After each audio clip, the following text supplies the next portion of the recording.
صدر پاکستان مسلم لیگ جناب شہباز شریف صاحب آج کی تقریب کے میزبان محترم اور میرے بڑے بھائی مسلم لیگ نون کے ببر شہر خواجہ محمد اسد صاحب،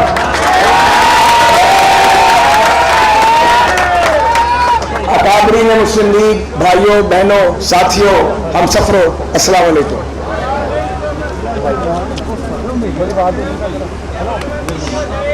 مجھے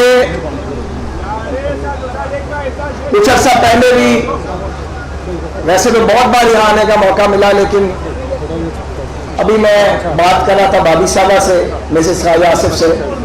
پچھلی بار جب آیا تو خواجہ صاحب پابند سلاسل تھے اور گھر میں کوئی نہیں تھا۔ ہم کچھ ان کے ساتھی سیاسی کارکن یہاں اکٹھے ہوئے، منشا بٹ صاحب اور باقی دوست، پھر یہاں چند ساتھی تھے، ان سے گفتگو کی، میڈیا ٹاک کی، تو مجھے بڑا عجیب لگا کہ اتنے ظالم ہیں کہ لوگوں کے آباد گھروں کو بھی ویران کرتے ہوئے شرم محسوس نہیں کرتے۔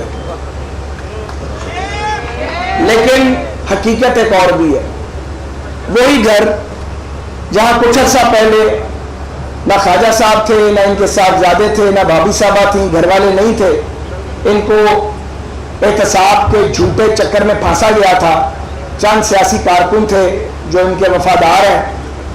آج کچھ ہی عرصہ گزرنے کے بعد آپ دیکھیں پھر رونقیں لگی ہوئی ہیں، لوگ جیت کے الحمدللہ بیٹھے ہیں، ساری سیاسی نمائندگی اور قیادت بھی موجود ہے، اور کتنا بڑا یہ اجتماع ہے۔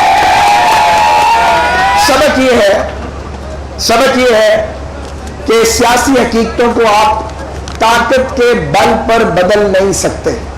یہ سبق پاکستان میں پہلی بار نہیں ملا، یہ سبق بار بار ملا ہے، لیکن اگر اس سے فائدہ اٹھایا جائے، استفادہ کیا جائے، سمجھ لیا جائے، تو پھر نہ تو زور لگانا پڑے، نہ ڈس آرڈر کریے ہو تو ملک میں، اور ملک کہیں سے کہیں پہنچ جائے۔ چوتھا سال ہے اس حکومت کو، بہت اس پہ بات ہوئی ہے، میں بات تھوڑی اور کروں گا۔ جو کچھ اس ملک کے لوگوں کے ساتھ مہنگائی، بے روزگاری، لاقانونیت، ناانصافی اور انتقام اور نالائکی نے کر دیا ہے، ایسی مثال اور ایسی نظیر اس سے پہلے کبھی نہیں ملی۔ حکومتیں آئی ہیں، انہوں نے بیڈ گورننس بھی کی ہے، مگر موجودہ حکومت کا موٹو ہے نو گورننس، گورننس کرنی ہی نہیں ہے، یہ ان کا مسئلہ ہی نہیں ہے۔ ان کا صرف ایک مسئلہ ہے کہ اتنا جھوٹ بولو اور اتنی آپ بلند آواز کے ساتھ بولو اور اس طریقے سے بولو، کورس کی شکل میں راگ گانا شروع کر دو، اپنے مخالفین پر حملہ کرو، جو ہماری بات نہ مانے اس کو رگڑ دو، چور بنا دو، کافر بنا دو، ڈاکو بنا دو، کوئی الزام لگا دو اور اپنا چورن بیچتے رہو۔ لیکن یہ جو احتساب کا ڈول ڈالا گیا تھا، یہ اس کے باوجود کہ پاکستان کی عدلیہ پر دباؤ رہا ہے، اور جس عدلیہ کی آزادی کی خاطر ہم نے جیلیں کاٹی تھی، اور نواز شریف صاحب کی قیادت میں ہم نے لانگ مارچ 2 بار کیا تھا، میں بہت افسوس کے ساتھ کہنا چاہتا ہوں، ایک آزاد سیاسی کارکن ہوں، عدلیہ کی وہ آزادی ملی نہیں۔ ہم نے، وکلاء نے، میڈیا نے، سول سوسائٹی نے، سیاسی جماعتوں نے عدلیہ کی آزادی کے لیے جب 2 لانگ مارچ کیے، اور جب ججز بحال ہوئے، جن میں سے کوئی ہمارا رشتہ دار نہیں تھا، ہمارا خیال تھا کہ اس کے بعد ملک میں ایک نئی صبح روشن ہو گئی ہے، اور اب عدل کا دورہ ہوگا، اور کوئی حکمران، کوئی طاقت عدلیہ کو انڈرمائن نہیں کر سکے گی۔ لیکن میں اعتراف کرتا ہوں کہ ہم اپنی منزل پہ نہیں پہنچ سکے، اور جو عدلیہ کی آزادی کا خواب تھا، اور جس کے لیے ہم سب جیلوں میں گئے ہیں، میں بھی میاں والی جیل اور بہاولپور جیل کاٹ کے آیا تھا، آج ضرور میں سوچتا ہوں کہ جس آزادی کا خواب ہم نے دیکھا تھا، عدلیہ اس آزادی کو مینٹین کیوں نہیں کر سکی۔ آج حال یہ ہے کہ نواز شریف اور شہباز شریف اور حسن اقبال کا لایا ہوا سی پیک وہ سرد خانے کی نظر ہو چکا ہے، جو پاکستان کے لیے گیم چینجر تھا، اور جو پاکستان کو میاں نواز شریف کے مطابق جو تھا، وہ کہتے تھے کہ معاشی دھماکہ کریں گے، ایٹمی دھماکہ ہم نے کیا تھا، وہ بات کہیں سے کہیں نکل گئی ہے۔ وہ اس کا ثمر ضائع ہو گیا، نہ جانے کتنے سال لگیں گے جو قومی زندگی کے ضائع ہوئے ہیں، مجھے نہیں معلوم کسی کو اس کا احساس ہے یا نہیں ہے۔ آج حالات یہ ہے کہ پاکستان کی موجودہ حکومت جس کو اکثریت ملی نہیں، جسے لوگوں نے 18 کے انتخابات میں اکثریت دی نہیں، اسے دلوائی گئی، اس کا حال یہ ہے کہ وہ معزز ججز کے ساتھ بھی حالت جنگ میں ہے، میڈیا پر بھی پابندیاں ہیں، صحافیوں کو مارا پیٹا جاتا ہے، میڈیا کے لوگ جیلوں میں جاتے ہیں، اپوزیشن کے ساتھ بھی آپ حالت جنگ میں ہیں، الیکشن کمیشن کو آپ آگ لگانے کی بات کرتے ہیں، اور سول بیوروکریسی جہاں کوئی دیانتدار ڈور سرکاری افسر موجود ہے اس کو آپ کہیں لگانے کے لیے تیار نہیں ہے۔ آپ کو غلام چاہیے، آپ کو سول سرونٹس کی ضرورت نہیں ہے۔ تو جب ملک میں یہ حالت ہو کہ ایک حکومت جس کے پاس میجورٹی نہ ہو وہ ملک کے تمام ریاست کے ستونوں کے ساتھ وہ حالت جنگ میں آ جائے تو سوچیں اس ریاست کا کیا حال ہوگا۔ آج پاکستان کا وہی حال ہے۔ مجھے حیرت ہے کہ سیاسی تنازعات کو موجودہ حکومت ہوا دے رہی ہے، بجائے سمیٹنے کے چیزوں کو پیچیدہ کیا جا رہا ہے، اور پاکستان کو عدم استحکام کی طرف کوئی اور نہیں، موجودہ حکومت، اس کے نالائق ایڈوائزر، ان کی نااہلی اور ان کی جھوٹی انا، وہ ان کو جو ہے وہ پاکستان کو ایٹ سٹیک لگا دیا گیا ہے اور عدم استحکام کا شکار کر دیا گیا ہے۔ آپ کی پارلیمنٹ امنن ڈس فنکشنل ہو چکی ہے، ملک آرڈیننسز پہ چلایا جا رہا ہے۔ یہ کیسی جمہوریت ہے کہ جب آپ کے جمہوری ادارے جیسے تیسے موجود ہیں اور وہ کام بظاہر کر رہے ہیں تو آپ ایوان صدر میں آرڈیننس کرتے ہیں آئے روز، اور وہ ہر آرڈیننس آپ آئین اور قانون کے خلاف کرتے ہیں۔ آرڈیننس کا یہ مطلب نہیں ہے اس کی پروویژن کا جب چاہیں جہاں چاہیں آپ آرڈیننس کر دیں، اس کی ایک خاص سچویشن ہے، اور اب وقت آ گیا میرا خیال ہے کہ اب یہ جو آرڈیننس کر رہے ہیں ان کو عوامی سطح پہ اور عدالتی سطح پہ چیلنج کیا جائے۔ جناب والا، میں یہ ضرور کہنا چاہتا ہوں کہ اکثریت کا فیصلہ نہیں مانا گیا تو بدقسمتی سے ملک دولخت ہوا 71 میں، پھر اکثریت کا فیصلہ نہیں مانا گیا 77 کے اندر تو 11 سال کا مارشل لا آیا۔ اب آپ فیصلہ کر لیں کہ آپ اس ملک کے ساتھ کیا کرنا چاہتے ہیں۔ یہ جو الیکٹرانک ووٹنگ مشین کا فراڈ ہے جس کے ذریعے آپ ڈے لائٹ رابری کی کوشش کرنا چاہتے ہیں، پاکستان کی کوئی پولیٹیکل پارٹی اس پہ ایگری نہیں کرتی، تو سٹیک ہولڈر تو ہم ہیں۔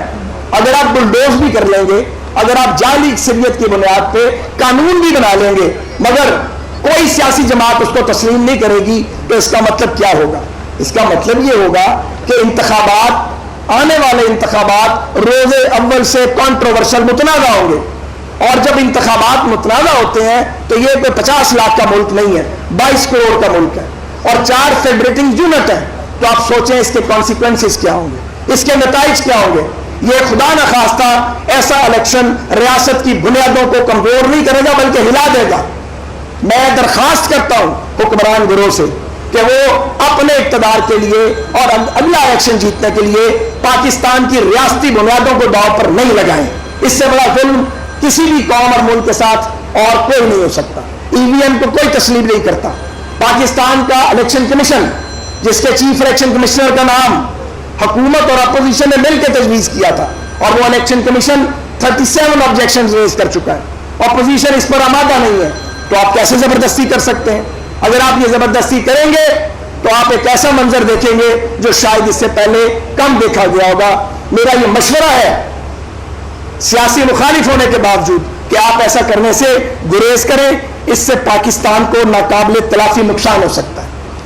کینٹونمنٹ بورڈ کے انتخابات ہوئے، ہم نے لاہور میں کہا کام کو ووٹ دو، اس کا غلط مطلب نکالنے کی کوشش کی گئی۔ کام کو ووٹ دو کی جب ہم نے بات کی تو اس کا کیا مطلب ہے؟ کام اس ملک میں کس نے کیا ہے؟ اس ملک میں کام نواز شریف نے کیا ہے، اس ملک میں کام شہباز شریف نے کیا ہے۔ یہ دونوں بھائی جدید پاکستان کے معمار ہیں، اس پہ غور کریں۔ میں تکرار سے کہتا ہوں یہ جدید پاکستان کے معمار ہیں۔ کون سا کون سا کام ہے تعمیر و ترقی کا جو میاں نواز شریف اور میاں شہباز شریف نے نہیں کیا؟ اس ملک میں انہوں نے موٹر وے کلچر کی بنیاد ڈالی ہے، باقی ساری باتیں ہو گئی ہیں۔ یہ جو آپ کے ہاتھوں میں سیلولر ٹیکنالوجی ہے، یہ میاں نواز شریف لے کے آئے تھے پاکستان میں۔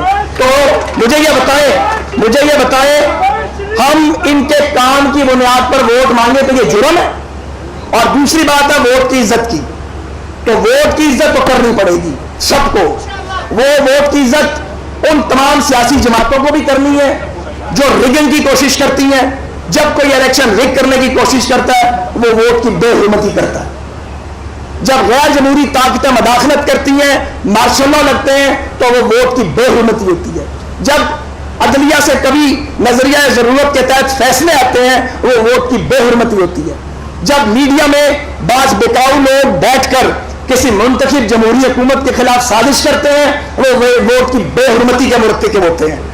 ہر وہ شخص جو ووٹ کی بے حرمتی کا مرتکب ہوگا وہ ملک کو نقصان پہنچائے گا۔ ہمیں اپنے اپنے کردار کا جائزہ لینا چاہیے اور ووٹ کی حرمت اور اس کے تقدس کو مانے بغیر بات آگے نہیں بڑھ سکتی۔